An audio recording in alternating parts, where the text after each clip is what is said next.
प्यारे बच्चों, good morning, सुप्रभात। आज आपको हिंदी काव्य का दूसरा पाठ मैथिली शरण गुप्त द्वारा रचित कैकेयी का अनुताप शीर्षक पढ़ाया जाएगा।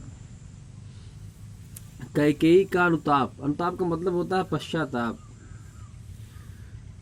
इसमें उस समय का वर्णन है जब भगवान श्री राम अपने पिता के आज्ञा का पालन करने के लिए 14 वर्षों के लिए वन चले जाते हैं। उसके बाद जब भरत अपने ननिहाल में होते हैं, उनको पता चलता है, घर आते हैं।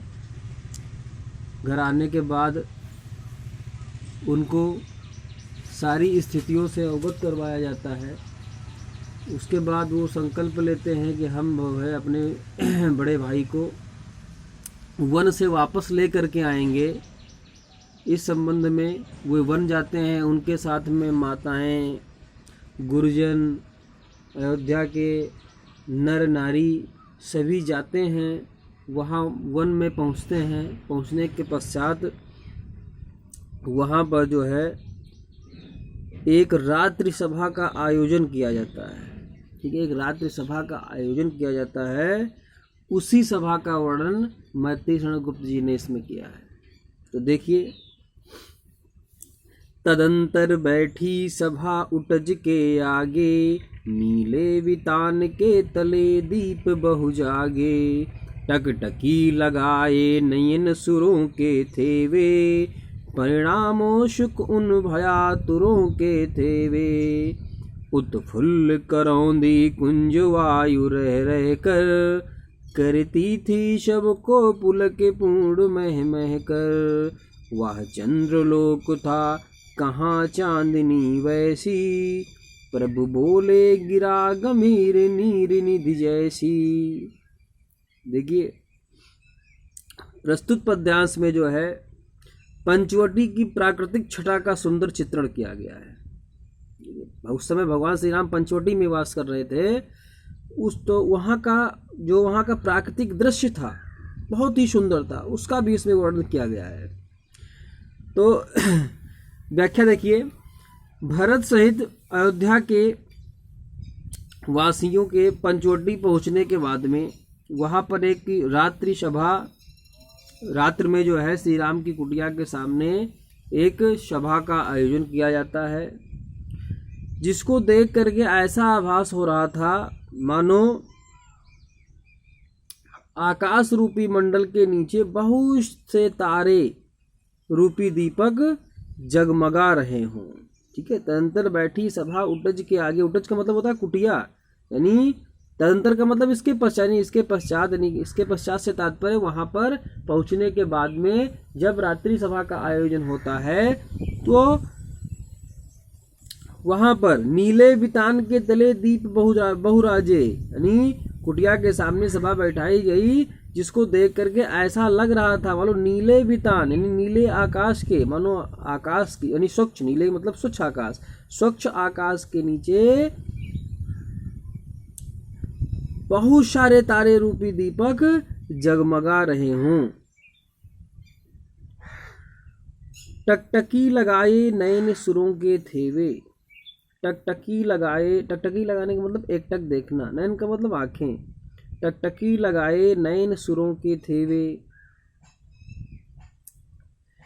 सभा में लिए जाने वाले महत्वपूर्ण निर्णय का परिणाम जानने के लिए उत्सुक कौन सुरों के थे वे। सुर का मतलब देवता, यानी जो देवता थे वो उस निर्णय के परिणाम को जानने के लिए उत्सुक थे।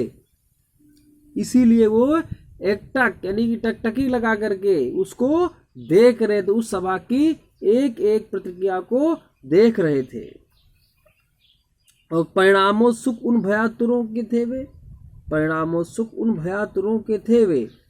और इस बात को लेकर भयभीत थे कि कहीं भरत के आगमन का श्री राम कुछ और ही अर्थ निकाल कर कोई कठोर निर्णय ना ले ले। परिणामों सुख उन भयातुरों के थे वे, यानी भयभीत भी थे वे और उत्सुक भी थे। उत्फुल्ल करौंदी कुंज वायु रह रहकर, उत्फुल्ल करौंदी कुंज वायु रह रहकर। उत्फुल्ल का मतलब होता है प्रसन्न होना या विकसित होना। और कुंज, करौंदी कुंज यानी करौंदे का बगीचा। करौंदा एक विशेष प्रकार का जो है पुष्प होता है, बहुत सुगंधित पुष्प होता है। और पुलकपूर्ण यानी आनंद से परिपूर्ण। तो कब कहता है कि उत्फुल्ल करौंदी कुंज वायु रह रहकर, यानी जहाँ का प्राकृतिक सौंदर्य अत्यंत ही सुंदर था और खिले हुए करौंदे पुष्पों से भरे हुए बगीचों से रह रहकर आने वाली जो मंद और शीतल पवन वहां पर उपस्थित लोगों को हर्षित कर रही थी, यानी प्रसन्न कर रही थी, पुलकित कर रही थी। पुलक पूर्ण मह महकर वह चंद्रलोक था, कहाँ चांदनी वैसी। वहां ऐसी मनोहर चांदनी जो है छाई हुई थी जिसका दूसरे स्थान पर मिलना दुर्लभ है। वो सभा कैसी थी? वह चंद्रलोक था, कहाँ चांदनी वैसी। वह सभा चंद्रलोक सी प्रतीत हो रही थी, यानी चंद्रलोक के समान प्रतीत हो रही थी। प्रभु बोले गिरा गंभीर नीर नीर जैसी, यानी उस अलौकिक दृश्यों से परिपूर्ण उस सभा यानी शांत सभा में श्री राम ने सागर यानी समुद्र की तरह अत्यंत ही गंभीर सुर में बोलना आरंभ किया। तो आगे देखिए, हे भरत भद्र अब कहो अभिषिप्त अपना, सब सजग हो गए भंग हुआ ज्यों सपना। हे आर्य रहा क्या भरत अभिषिप्त अब भी, मिल गया अकंटक राज्य उसे जब तब भी। पाया तुमने तरुतले अरण्य बसेरा, रह गया अभिषिप्त शेष तदपि क्या मेरा। तनु तड़प तड़प कर तप्त तात ने त्यागा, क्या रहा अभिषिप्त और तथापि अभागा।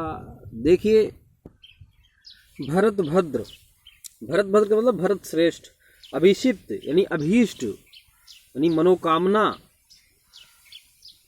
अगंटक का मतलब बाधा रहित यानी एक छत्र। देखिए, हे भरत भद्र अब कहो अभिषिप्त अपनानी। जब श्री राम गंभीर स्वर में समुद्र की तरह, सागर की तरह से गंभीर स्वर में उन्होंने कहा, क्या कहा? हे भरत भद्र अब कहो अभिषिप्त अपना, यानी जब राम अपने अनुज भरत से कहते हैं कि अब तुम अपनी इच्छा व्यक्त करो, तब सब सजग होगे भंग हुआ जो सपना। यानी श्री राम की ये बात को सुन करके वहां उपस्थित सभी लोग वैसे ही सावधान हो जाते हैं जैसे कि स्वप्न टूटने पर कोई व्यक्ति। हे आर्य रहा क्या भरत अभिषिप्त अब भी, वो प्रश्न पूछते हैं, सवाल करते हैं कि कहते हैं कि हे आर्य अब भला मेरी और क्या अभिलाषा शेष रह गई होगी। यानी मिल गया अकंटक राज्य उसे जब तब भी, यानी जब हमें अयोध्या का एक छत्र राज्य मिल गया हो और आपको वनवास मिल गया हो, तो इससे बड़ी जो है अब हमारे अंदर और कौन सी अभिलाषा और आकांक्षा या मनोकामना शेष बची होगी। पाया तुमने तरुतले अरण्य बसेरा। आगे भरत कहते हैं कि आपको तरुतले यानी तरु का मतलब होता है वृक्ष, वृक्षों के नीचे, अरण्य यानी जंगल में, बसेरा मिल गया यानी आप जो है पेड़ों के नीचे जंगल में रहने लगे। रह गया अभी सिर्फ शेष तब क्या मेरा, अगर अब भी क्या हमारे लिए कुछ शेष बचा है, यानी अब भी क्या हमारी कोई मनोकामना शेष बची है।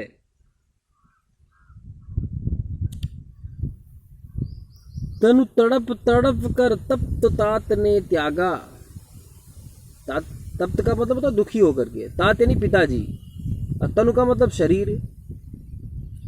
तो तनु तड़प तड़प कर तप्त तात ने त्यागा, क्या रहा अभिषिक्त और तथापि अभागा। कहते हैं पिताजी ने, भरत जी कहते हैं कि पिताजी ने दुख में तड़प तड़प कर अपने प्राणों को त्याग दिया। ऐसे में भला इस भरत अभागे की और कौन सी इच्छा पूरी होनी शेष रही होगी। इस प्रकार से भरत ने दुखपूर्ण शब्दों में श्री राम के सम्मुख अपनी मन की स्थिति का वर्णन किया, यानी अपनी मनोदशा को व्यक्त कर दिया। क्योंकि भरत जी को राम, लक्ष्मण और सीता जी का पेड़ों के नीचे और वन में निवास करना अत्यधिक कष्ट पहुंचाता है। आगे देखिए, हाँ इसी आशय के हेतु जनन था मेरा, निज जननी ही के हाथ हनन था मेरा। अब और अभिषिक्त और आरे वाह किसका, संसार नष्ट है भ्रष्ट हुआ घर जिसका। मुझसे मैंने ही आज स्वयं मुंह फेरा, हे आर्य बता दो तुम्ही अभिषिक्त मेरा। प्रभु ने भाई को पकड़ हृदय पर खींचा, रोदन जल से शविनोद उन्हें फिर सींचा। उसके आशय की था मिलेगी किसको, जन कर ही जननी जान न पाई जिसको। अब देखिए आगे भरत जी अपने भाग्य को कोसते हुए श्री राम से कहते हैं कि विधाता ने मुझे इसी अपयश हेतु, अपयश के लिए जना है, अर्थात जन्म दिया था। यानी इसी आशय के हेतु जनन था मेरा। आशय का मतलब अपयश यानी बदनामी के लिए, जनन का मतलब जन्म। निज जननी ही के हाथ हनन था मेरा, कहते हैं अपनी ही माता के हाथों मेरा वध करने के लिए ही हमारा जनन किया था, हमारा जन्म जो है हुआ था। विधाता ने हमारे जन्म को सार्थक किया था। अब कौन अभिषिक्त और आर्य वह किसका, कहते हैं भरत जी कहते हैं हे आर्य भला बताएं उस व्यक्ति की क्या इच्छा शेष रही होगी जिसका घर संसार सब कुछ नष्ट हो गया हो। यानी घर संसार नष्ट है, भ्रष्ट हुआ घर जिसका, यानी जिसका घर जो है भ्रष्ट हो गया हो, उसके लिए पूरा संसार नष्ट के समान है, यानी उसका पूरा संसार ही नष्ट हो जाता है। मुझसे मैंने ही आज स्वयं मुंह फेरा। आगे भरत जी कहते हैं आज मैं स्वयं अपनी ही नजरों में दोषी हूं, यानी स्वयं की नजरों में मैं गिर गया हूं। वो कह रहे हैं मैं स्वयं खुद की मैं उपेक्षा करता हूं। हे आर्य बता दो तुम्ही अभिषिक्त मेरा। श्री राम जी को संबोधित करते हुए कहते हैं भरत जी कि हे आर्य अब आप ही बता दे कि मेरी कौन सी मनोकामना शेष रह गई होगी। प्रभु ने भाई को पकड़ हृदय पर खींचा। देखिए भरत की इस प्रकार से विषाद पूर्ण वाणी को सुनकर के, बातों को सुनकर के राम ने अपने अनुज को यानी भरत जी को हृदय लगा लिया और उनको अपने हृदय से लगा लिया। रोदन जल से शविनोद उन्हें फिर सींचा, और प्रसन्नता के कारण श्री राम जी की आंखें भर आई और वो भावुक होकर के भरत की प्रशंसा करते हुए रोने लगे। शविनो रोदन जल से, यानी उनके आंखों से जो अश्रु बह रहे थे उस जल से उनको अभिसिंचित कर दिया, यानी तृप्त कर दिया। उसके आशय की थाह मिलेगी किसको। आगे भरत जी की प्रशंसा करते हुए श्री राम जी कहते हैं कि जिसे स्वयं जन्म देने वाली माता ही ना समझ सकी, यानी उसके आशय की था मिले किसको, जनकर जननी ही जान न पाई जिसको, यानी उसके आशय की, यानी उसके बारे में कोई क्या समझ पाएगा, जिसके हृदय को स्वयं जन्म देने वाली माता ही ना समझ पाई हो, दूसरा कोई उस व्यक्ति के हृदय की गहराई को कैसे समझ सकेगा। ठीक है, तो इसका आप अध्ययन करिए, और जहां पर किसी प्रकार की कोई समस्या हो रही हो तो उसको जो है बताइए, उसको पुनः फिर से आपको समझा दिया जाएगा।